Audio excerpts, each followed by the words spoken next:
प्रेमनगर नाम का एक शांत और सुंदर गांव था।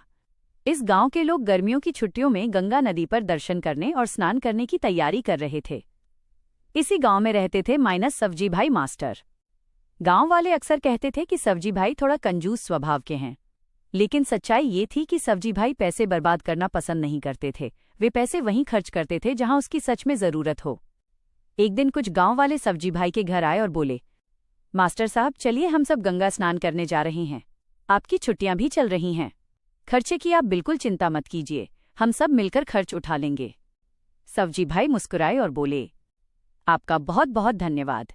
मुझे पैसों की कोई परेशानी नहीं है। अगर मुझे घूमने जाना होता तो मैं खुद चला जाता, लेकिन इस छुट्टी में मैं गंगा नहीं जाऊंगा क्योंकि मुझे अपने पाप यहीं गांव में धोने हैं। ये सुनकर सब लोग चौंक गए। अरे मास्टर जी, गांव में कौन से पाप धोने हैं? और आपने कौन से पाप किए हैं? सब्जी भाई शांत स्वर में बोले, दोस्तों, जन्म से लेकर आज तक हमने कितनी लकड़ियां इस्तेमाल की हैं, कितने पेड़ों को कटते देखा है, और जब समझ नहीं थी तब हमने कितनी बार प्लास्टिक और कचरा यहां वहां फेंक दिया था। कई बार तो गायें भी वो कचरा खा लेती होंगी। ये सब भी तो पाप ही है ना?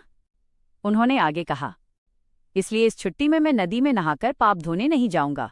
मैं तो यहाँ पेड़ लगाऊंगा और गांव में पड़ा कचरा साफ करूंगा। यही मेरे सच्चे पाप धोना होगा। सब्जी भाई की बात सुनकर गांव वालों के मन में भी बदलाव आ गया। वे बोले, मास्टर जी, आपने बिल्कुल सही कहा।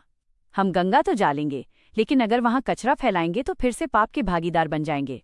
अब से हम भी आपके साथ मिलकर गांव को साफ सुथरा रखेंगे। इस तरह प्रेमनगर गांव में स्वच्छता और पर्यावरण संरक्षण की एक नई शुरुआत हुई। Like, comment, and subscribe.